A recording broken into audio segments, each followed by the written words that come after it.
Salut à tous, c'est Frenzo et vous êtes les bienvenus sur ma chaîne. Aujourd'hui dans cette nouvelle vidéo livresque, je vais vous parler du tome 2 de Harry Potter et la Chambre des Secrets. Je m'étais amusé il y a quelques semaines à comparer le premier film et le premier livre, Harry Potter à l'école des sorciers. Vous pourrez d'ailleurs retrouver la vidéo au-dessus de ma tête. Et je vous avais montré également le contenu du premier livre, à savoir toutes les belles illustrations que l'on doit à Jim Kay et que l'on retrouve du coup chez Gallimard. Et en même temps que je vous montrais les illustrations, je comparais les différences entre le premier tome et le film. Et pour cette deuxième vidéo, Harry Potter et la Chambre des Secrets, nous allons faire exactement la même chose. Je vais vous montrer à l'écran quelques sublimes images de ce roman. Et on va s'amuser à comparer les différences entre le film et le livre, sachant que pour ce deuxième tome, les différences sont assez palpables, il y en a beaucoup. Et je trouvais que c'était intéressant à dire, plutôt qu'un résumé du livre que tout le monde connaît aujourd'hui, comparer un petit peu le film et le livre, je pense que c'est une bonne option, donc restez avec moi.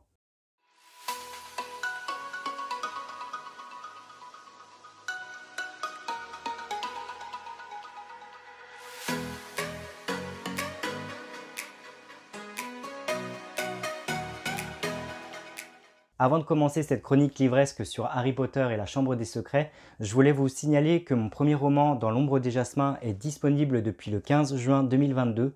Vous pourrez le retrouver aux éditions du Saule. Il est disponible un petit peu partout. Donc voilà, c'est un petit récit témoignage sur mon expérience en maison de retraite. Si ça vous intéresse, n'hésitez pas à vous le procurer. Vous pouvez également le commander directement sur mon site internet si vous le voulez dédicacer avec un petit marque-page www.canal-frenzo.com et je serai ravi si vous me faites un retour par rapport à ce premier écrit. Donc voilà. Pour en revenir à Harry Potter et la Chambre des Secrets, aujourd'hui je vais vous présenter ce deuxième tome que vous retrouverez chez Gallimard. Un tome dont les illustrations, encore une fois, sont de Jim Kay. Jim Kay qui est hyper talentueux et qui a encore fait un excellent travail sur ce livre. J'étais déjà tombé fou amoureux du premier tome Harry Potter à l'école des sorciers en version illustrée par Jim Kay justement. Et la magie continue ici avec ce deuxième tome. J'ai passé un super moment de relecture. J'ai adoré me replonger dans l'histoire de Harry et dans cette deuxième année à Poudlard, avec toutes ces belles images qui sont au sein du livre. Et d'ailleurs, pendant que je vais m'amuser à comparer le livre et le film qui est sorti au cinéma il y a quelques années, vous verrez défiler à l'écran, comme dans la première vidéo, quelques illustrations du roman qui, j'espère, vous donneront vraiment envie. Alors j'ai relevé pas mal de différences par rapport au livre et par rapport au film. Harry Potter à l'école des sorciers ne m'avait pas marqué au niveau des changements. Je trouvais que ça avait été plutôt bien adapté et que la majeure partie des points étaient restés à l'écran. Or, pour ce deuxième livre, Harry Potter et la Chambre des Secrets, j'ai trouvé qu'il y avait eu beaucoup de changements apportés au film, beaucoup de choses qui avaient été supprimées, modifiées, etc. Et comme il y a vraiment beaucoup de choses, je les ai notées par écrit, donc je ne les ai pas retenues mentalement, mais je vais vous les lire et on va s'amuser à comparer tout ça. Ce qu'il faut savoir, c'est que dès les premières pages d'Harry Potter et la Chambre des Secrets, ça ne commence pas du tout comme dans le film, c'est-à-dire qu'on retrouve Harry qui est dans son jardin, qui se chante à lui-même un joyeux anniversaire sur un banc de jardin, et cette scène n'existe tout simplement pas du tout dans le film. Harry Potter est là sur son banc de jardin en train de se souhaiter à lui-même un joyeux anniversaire parce que comme d'habitude la famille Dursley l'a oublié, et il aperçoit une paire d'yeux dans la haie juste dans son jardin. Tout de suite, on comprend, parce qu'on connaît un peu l'histoire, que ces yeux qu'il observe dans la haie du jardin, ce sont ceux de Dobby. Et lui, il se demande qui c'est, qui l'épie dans le jardin, et au moment où il essaye d'en savoir plus, il est dérangé par Dudley. Toute cette première scène a été retirée du film, ça ne commence pas du tout comme ça dans Harry Potter et la Chambre des Secrets au niveau du film, et c'est un petit peu bizarre. D'ailleurs, dans le livre, la scène se poursuit, Dudley il aime beaucoup embêter Harry Potter, et Harry décide un petit peu de se venger. Comme Dudley ne sait pas qu'il a pas le droit d'utiliser la magie chez lui, il essaye de lui faire un petit peu peur. Harry, il lui dit qu'il va lui jeter des sorts, etc. Et il se fait prendre au piège et la tante Pétunia le punit.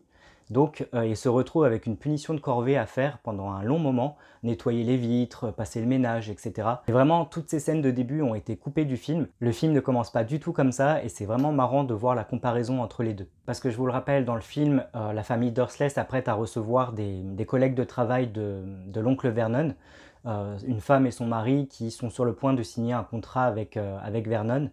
Et c'est à ce moment-là en fait que Dobby apparaît dans la chambre d'Harry, qu'il fait du bruit, etc. Alors que Harry ne doit pas faire de bruit parce qu'il ne doit pas déranger sa famille et les invités qui sont présents. Il doit faire comme s'il n'existait pas. Ça c'est pareil dans le livre et c'est pareil dans le film. Sauf qu'il va y avoir un changement plutôt majeur par rapport à cette intrigue-là. C'est-à-dire qu'on se rappelle tous de la scène où Dobby fait flotter un gâteau d'anniversaire le long de la cuisine jusque dans le salon, et ce fameux gâteau va s'écraser sur la tête de Madame Mason, l'invitée du coup de la famille Dursley, et c'est comme ça que tout va partir un petit peu en cacahuète. Et personnellement, je trouve que c'est une scène extrêmement drôle des films. Je trouvais que c'était très bien réalisé, très bien joué, très drôle. C'est vraiment une scène culte. Et j'ai été un peu surpris en relisant le tome 2 de voir que ça ne se passe pas du tout comme ça dans le livre. En effet, Dobby il descend les escaliers, il va dans la cuisine et il trouve ce gâteau d'anniversaire, sauf qu'au lieu de le faire flotter dans les airs jusqu'à Madame Mason et le faire écraser sur sa tête, il va juste le prendre et le faire tomber en fait sur le carrelage. Et le bruit que va faire le gâteau qui s'écrase va faire en sorte que la famille Dursley et les Mason vont arriver dans la cuisine et trouver ce gâteau par terre qui a été écrasé par Harry. Et du coup, c'est beaucoup moins drôle dans le livre, mais c'est un petit peu plus détaillé dans le sens où il y a une chouette qui frappe au carreau, qui rentre, je crois, par la fenêtre, et qui fait tomber une lettre sur la tête de Madame Mason, parce que les gens essayent de contacter Harry depuis plusieurs semaines, depuis plusieurs mois. Et c'est un petit peu à ce moment-là qu'on a un passage drôle, mais c'est vrai que toute la scène du gâteau a été repensée au niveau du film, et pour le coup, j'ai préféré vraiment la scène du cinéma qui a su vraiment jouer avec l'humour de cette scène. Et c'est vraiment dès les premières pages du livre que j'ai remarqué que l'adaptation était complètement différente par rapport à ce que je lisais et par rapport au tome 1 qui, je trouvais, était plutôt bien adapté par rapport à l'intrigue, etc. Là, on a vraiment des changements majeurs au niveau de l'histoire, tout comme quand Harry se fait enfermer du coup dans sa chambre suite à cet incident, et Fred et George et Ron viennent le chercher en voiture pour le libérer. Dans le film, ils accrochent une espèce de câble à ces barreaux de fenêtre, ils tirent, ils mettent toutes ses affaires dans la voiture. Harry saute dans la voiture, il est rattrapé par la famille Dursley, par l'oncle Vernon, qui lui attrape le pied et qui malheureusement va tomber de la fenêtre et se retrouver dans le jardin, dans les haies. Et cette scène, elle n'existe pas du tout en fait dans le livre. En fait, dans le livre, quand George, Fred et Ron viennent chercher Harry Potter dans sa chambre, il ouvre sa fenêtre, les jumeaux Weasley traversent la chambre, ils descendent les escaliers récupérer les affaires d'Harry qui sont restées dans le placard, ils ne font pas de bruit, l'oncle Vernon dort. Tout ça, ça a été zappé des films. Parce qu'en fait, Harry, il a tellement d'affaires en plus d'Edwige qui ne se contente pas de tout fourrer dans la voiture comme dans le film. Il prend un petit peu son temps de tout rassembler et de mettre ça dans la voiture. Là où c'est un petit peu pareil, c'est que l'oncle Vernon finit par se réveiller et lui courir après, sauf qu'il ne passe pas du tout par la fenêtre, il ne tombe pas dans le jardin. La famille Dursley, c'est-à-dire l'oncle Vernon, Pétunia et Dudley, observe Harry qui s'en va dans la voiture avec Ron et les frères Weasley, et ça s'arrête là. Et c'est vrai qu'on est face à un petit détail, mais j'ai encore trouvé que l'adaptation cinématographique de cette scène était vraiment beaucoup plus drôle que dans le livre. J'ai trouvé ça vraiment pas mal que l'oncle Vernon passe par-dessus la fenêtre, c'était vraiment très drôle. Et ça a ajouté un petit peu plus de dynamique, je trouve, du moins dans les films. Pour continuer un petit peu dans l'histoire et dans les scènes qui ont été coupées des livres, on a toute une scène qui est assez drôle, mais qui n'apporte peut-être pas grand-chose au niveau du film. C'est-à-dire que quand Harry arrive chez la famille Weasley, qui découvre un petit peu cette maison un petit peu extraordinaire, qui est un petit peu bancale, etc., Madame Weasley dispute Ron, Fred et George d'avoir volé la voiture du père de famille, de Arthur Weasley, et elle leur donne une punition à laquelle Harry participe de son plein gré. Il s'agit du dégnomage du jardin. Et le dégnomage du jardin des Weasley, c'est une scène qui n'existe pas du tout dans les films, où Harry, Ron, Fred et George s'amusent à dégnomer, donc à retirer des petits gnomes du jardin, qui sont censés être un petit peu comme des mauvaises herbes, des mauvaises plantes. Ils les attrapent un par un et ils les font passer par-dessus la haie en les projetant le plus loin possible. Et les petits gnomes sont un petit peu perdus, désorientés. Ça les amuse beaucoup, le groupe d'Harry. Et cette scène, elle existe tout simplement pas dans les films. Alors certes, ça n'apporte pas grand-chose à l'intrigue finalement, mais ça fait quand même partie de cette richesse qu'on retrouve dans le livre, qui a été un petit peu gommée et effacée du coup des films. Évidemment, on ne peut pas toujours tout adapter au niveau du cinéma, sinon les films dureraient 5 ou 6 heures. Mais c'est vrai que c'est là qu'on se rend compte que la richesse du livre, elle est vraiment importante. Toujours dans les petits détails qui sont riches dans les livres et que l'on n'a pas du coup dans les films, on apprend qu'il y a une espèce de goule, une goule qui se situe au-dessus de la chambre de Ron et qui fait énormément de bruit. On ne sait pas trop ce que c'est dans le roman, on pense que c'est une petite créature ou une grosse créature, peu importe, mais qui fait du bruit au-dessus de sa chambre. Et cette fameuse goule, on n'en entend pas du tout parler dans le film, alors qu'il y a plusieurs références à cet animal ou à cette créature dans le livre, notamment avec Gilderoy Lockhart qui en a chassé, et tout ça s'est passé un petit peu à la trappe au niveau des films. J'avance un petit peu, mais quand Harry utilise la poudre de cheminette et qu'il se retrouve dans l'allée des embrumes, il finit par se perdre et il retrouve son chemin grâce à Hagrid et il tombe sur Hermione. Là, c'est un petit peu comme dans les films, sauf que dans les films, Hermione va réparer ses lunettes une seconde fois, comme dans le premier film. Elle va utiliser la formule magique Oculus Reparo. Or, ce n'est pas du tout ce qui se passe dans le livre. Dans ce tome 2 d'Harry Potter et la Chambre des Secrets, c'est Arthur Weasley qui va réparer les lunettes d'Harry Potter avec sa baguette et non Hermione. Je fais un petit bond dans l'intrigue également lorsque Harry et Ron utilisent du coup la voiture d'Arthur pour se rendre à Poudlard puisqu'ils n'ont pas pu traverser la plateforme 9 3/4. Dans le film, c'est une scène où il y a beaucoup d'action. Ils essayent de retrouver le Poudlard Express, ils se retrouvent devant avec leur voiture et lorsqu'ils essayent de s'envoler, Harry tombe de la portière, il est sur le point de tomber dans le vide, mais Ron arrive à la rattraper et il remonte dans la voiture. Toute cette scène-là n'existe pas du tout dans les livres. Le voyage pour retourner à Poudlard et suivre le Poudlard Express est ultra court. Il ne se retrouve pas devant le train, Harry ne tombe pas de la voiture. Bref, tout ça a été imaginé pour la version cinéma. Et je dois dire que c'est un petit plus pour le film, parce que c'était une scène plutôt pas mal, en tout cas à l'époque. Je pense que ça l'est toujours aujourd'hui. J'ai revu le film il n'y a pas très longtemps et j'ai trouvé ça plutôt pas mal. Alors certes, on pourrait se dire qu'ils auraient pu peut-être raccourcir cette scène-là et ajouter un peu plus d'éléments en provenance du livre.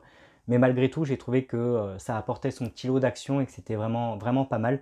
Et c'est pour ça que j'ai été surpris en lisant le tome 2 de voir que toute cette scène n'existait pas. Il y a pas mal de détails, comme je le disais, qui ont été retirés des livres et qui ne sont pas adaptés à l'écran, dont certains que je trouve importants et je trouve que c'est un petit peu dommage de ne pas en avoir parlé ne serait-ce qu'une seule fois, en tout cas je crois. Il s'agit des examens de dernière année et notamment des buses. Et tout ça, ça fait partie de la richesse des livres d'Harry Potter. Et c'est vrai que dans le deuxième film, on n'en parle pas du tout de leur examen, ni des buses qu'ils devront passer, et c'est un petit peu dommage. Un autre détail qui est amusant et qui change beaucoup entre le livre et le film, c'est le fait que Hermione ne sait pas ce que c'est qu'un sandbourbe. Quand Malfoy et Ron se disputent et que Ron lance sa formule de crash limace, ça se retourne contre lui, il crache des limaces, mais il a utilisé cette formule-là parce que Malfoy a traité Hermione de sandbourbe. Dans le film, Hermione, elle pleure, elle n'est pas contente d'avoir été traitée de sandbourbe. Elle explique un petit peu ce que ça veut dire, tout simplement. Elle explique ce que c'est qu'un sandbourbe, alors que dans le livre, en fait, elle n'a jamais entendu parler de ce mot-là, elle ne sait pas de quoi elle a été insultée. C'est Ron qui explique dans la cabane d'Hagrid ce que c'est qu'un sandbourbe, et c'est là que Hermione se met à comprendre ce que ça veut dire. Et c'est une grosse différence par rapport au film, puisque dans le film, cette scène-là est très bien jouée par Emma Watson. C'est une scène poignante, et où elle se met à pleurer en disant qu'elle a été traitée de sandbourbe. Et c'est vrai que c'est une différence majeure qui est plutôt intéressante. Mais là où j'ai noté le plus grand changement entre les livres et l'adaptation au cinéma, c'est tout ce qui concerne les histoires de fantômes. Toutes les histoires de fantômes qui concernent Nick Quasi-Sans-Tête ou le fantôme Peevy ou Peeves, je ne sais pas comment on dit, ont été littéralement supprimées des films. On n'entend pas du tout parler des histoires de Nick Quasi-Sans-Tête qui essaie d'intégrer un club de fantômes sans tête. Le fait qu'il ait encore sa tête rattachée à son corps par un filament, fait qu'il ne peut pas intégrer ce club de fantômes sans tête. Tout ça, ça a été retiré du film, alors que dans le livre, on passe vraiment tout un chapitre là-dessus. Harry, Ron et Hermione sont invités à une fête de fantômes pour justement célébrer un petit peu ce club, et c'est passé complètement à la trappe au niveau des films. Le fantôme Peevis ou Peeves, je ne sais pas comment on dit, je crois qu'il est carrément inexistant des films. Il apparaît dans le 1 mais on ne le voit pas dans le film. Et dans le 2, je crois qu'il est juste inexistant également. Alors certes, un petit peu comme le dégnommage du jardin des Weasley, les fantômes n'apportent pas grand chose dans la saga Harry Potter, mais je sais qu'il y a plein de fans qui sont un petit peu déçus parce qu'ils adorent cet univers-là des fantômes dans Poudlard. Et c'est vrai qu'ils ont quand même été largement supprimés de l'adaptation du deuxième film. Et tous les passages qui leur sont consacrés dans le tome 2 ont été, oui, encore une fois, effacés. Et c'est un petit peu bizarre. Alors certes, ça n'apporte pas grand-chose à l'intrigue principale de ce tome 2, mais c'est vraiment un changement majeur et radical qu'il faut souligner. Des scènes qui ont été enlevées, il y en a quand même pas mal par rapport au livre et par rapport au film.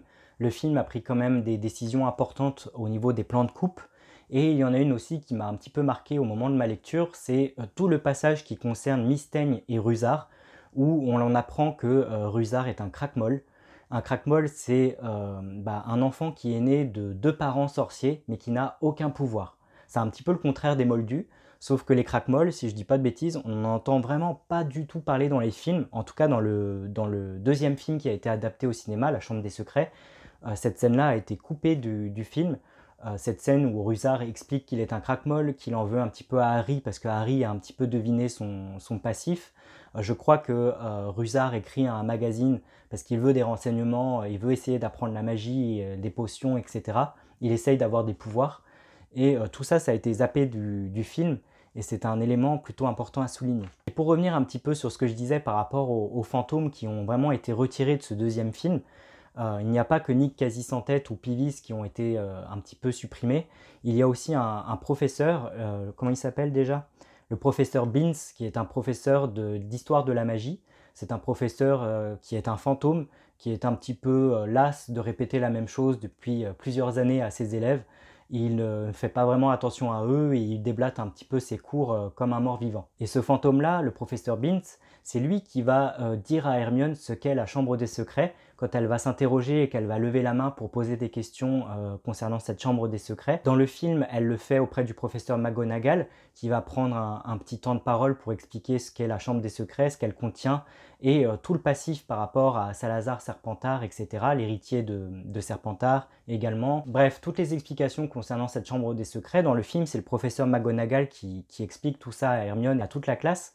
Sauf que dans le livre, ce n'est pas du tout ça. C'est vraiment ce professeur d'histoire de la magie, ce fantôme, Monsieur Beans, qui explique à Hermione et aux élèves l'histoire de la chambre des secrets. Ce qui est un changement plutôt radical comparé au film. J'avance un petit peu aussi au niveau de la comparaison, mais au moment de préparer le polynectar, cette fameuse potion qui va permettre à Harry et Ron et Hermione de prendre l'identité d'élèves de Serpentard pour aller questionner Malfoy pour savoir si c'est lui qui est responsable de l'ouverture de la chambre des secrets. Dans le livre, c'est beaucoup plus long, c'est beaucoup plus compliqué pour faire cette potion. Ça dure des mois et des mois. Le temps de réunir tous les ingrédients, il y a beaucoup de scènes qui ont été coupées dans les films. Hermione, elle met du temps à récupérer les ingrédients. Ils vont un petit peu cambrioler, entre guillemets, la réserve de Rogue pour essayer de choper des ingrédients qu'ils n'ont pas. Tout ça, ça a été un petit peu zappé du film. Alors que dans le livre, on se rend compte que c'est vraiment quelque chose de périlleux de réunir tous ces ingrédients. Ça prend du temps. Et ils mettent vraiment, oui, encore une fois, beaucoup de temps pour réunir les ingrédients et enfin boire cette potion. Un élément qui a été retiré du film et qui existe dans le livre, c'est la fête de la Saint-Valentin. À un moment donné, Gilderoy Lockhart décide d'organiser une fête de la Saint-Valentin. C'est vraiment très court dans le livre, mais ce passage, du coup, a sauté à l'écran. On n'a pas du tout de scène de la Saint-Valentin. Et là, clairement, ça apporte vraiment rien du tout dans le livre, donc je comprends que ce petit passage ait été supprimé. En revanche, une scène qui m'interroge, je n'ai pas revu le film récemment, je voulais le revoir pour comparer encore mieux avec le livre, mais vous me direz en commentaire ce que vous en pensez. Lorsque Harry écrit dans le journal de Gédusor, il se retrouve 50 ans en arrière, à Poudlard, où il tombe justement sur Tom Gédusor, etc. Et on se rend compte, du moins dans le film, que Dumbledore est déjà là, qu'il a l'air d'être directeur, alors que dans le livre, Dumbledore n'est pas directeur, c'est un autre sorcier qui est directeur 50 ans auparavant. Et je crois que cette scène a tout simplement été modifiée dans le film puisqu'on assiste directement aux scènes entre Dumbledore et Tom Jedusor et il n'y a pas d'autres directeurs de Poudlard à ce moment-là, ce qui est un grand changement je trouve par rapport à l'intrigue. Je crois, si je dis pas de bêtises, que dans le livre, si je me souviens bien, Dumbledore est préfet, en tout cas il est élève à Poudlard 50 ans auparavant, et ce qui n'a pas l'air d'être le cas dans le film où on a l'impression, en tout cas si je dis pas de bêtises, qu'il est déjà directeur 50 ans auparavant. Dites-moi si je me trompe ou pas. Un autre détail qui fait que justement il y a vraiment beaucoup de changements, beaucoup de coupes, beaucoup de choses qui diffèrent par rapport au tome 2 dans le film, c'est tout ce qui concerne les scènes de Quidditch. J'ai été un petit peu surpris, mais c'est vrai que pas mal de scènes de Quidditch ont été retirées. Dans le film, on a un petit peu de Quidditch, mais c'est vrai que Madame Bibbins a complètement disparu. Olivier Dubois fait une courte apparition dans le film, alors que dans le livre, il est quand même pas mal présent. Bref, j'ai remarqué que pas mal de scènes de Quidditch et de personnages en rapport ont été supprimés dans le film. C'est vrai que l'adaptation cinématographique a pris quand même un détour assez flagrant, je m'en étais pas forcément rendu compte à l'époque. J'aime toujours autant le film, mais je suis obligé de reconnaître que par rapport au tome 2, il y a vraiment eu de grosses libertés de prise, beaucoup de coupes, beaucoup de changements, et c'est assez fascinant à remarquer quand on compare les deux l'un à côté de l'autre, notamment lors d'une scène, la fameuse scène où Harry et Ron vont dans la forêt interdite pour retrouver Aragog.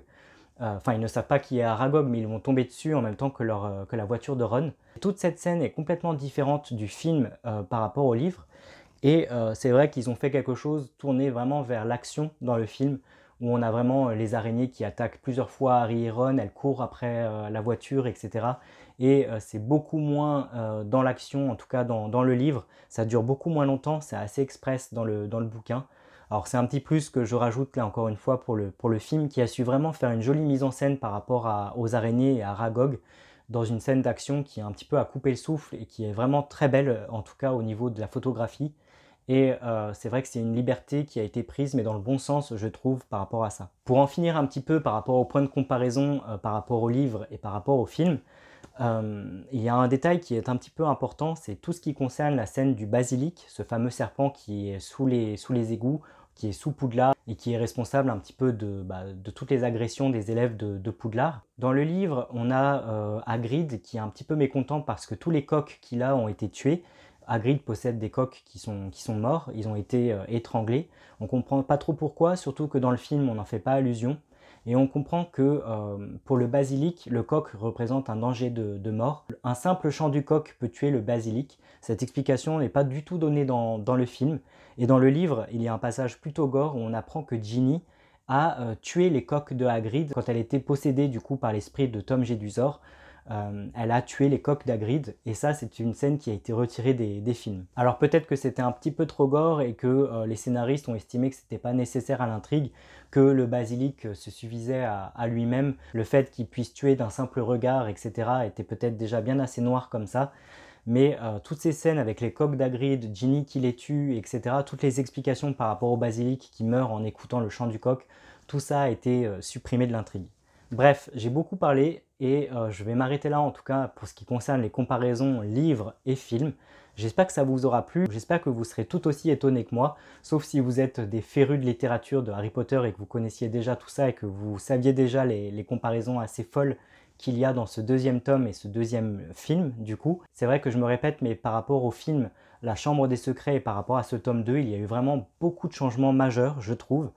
Et c'était intéressant de les relever. J'espère également que vous avez apprécié toutes ces petites illustrations qui ont défilé sur votre écran pendant que je comparais le film et le livre. Comme vous avez pu vous en rendre compte, elles sont juste magnifiques. Elles sont à la hauteur de ce bel ouvrage qu'est Harry Potter et la Chambre des Secrets en version illustrée par Jim Kay chez Gallimard. Encore une fois, je vous le recommande à 100%. Si vous voulez vous rebaigner dans l'univers d'Harry Potter, mais d'une façon vraiment magnifique, alors n'hésitez pas à vous procurer ce livre. Il est juste extraordinaire, j'ai hâte d'acheter les prochains tomes et de pouvoir recomparer avec vous les films et les livres. Donc voilà. Et vous alors, qu'avez-vous pensé de Harry Potter et la Chambre des Secrets? N'hésitez pas à me le dire dans un petit commentaire en dessous de cette vidéo, je me ferai un plaisir de vous répondre. N'hésitez pas à me dire si vous voyez d'autres points de comparaison que j'aurais oublié de citer. N'hésitez pas aussi à me dire ce que vous pensez des comparaisons par rapport au film, par rapport au livre. Et si cette vidéo vous a plu, n'hésitez pas à la liker, à la partager et à vous abonner à ma chaîne pour ne pas manquer mes autres critiques littéraires à venir. À ce sujet, dans la prochaine vidéo livresque, je vous parlerai du livre La Base de Marine Bellaroy. Alors d'ici là, prenez bien soin de vous, je vous souhaite un très bel été, à très bientôt, ciao.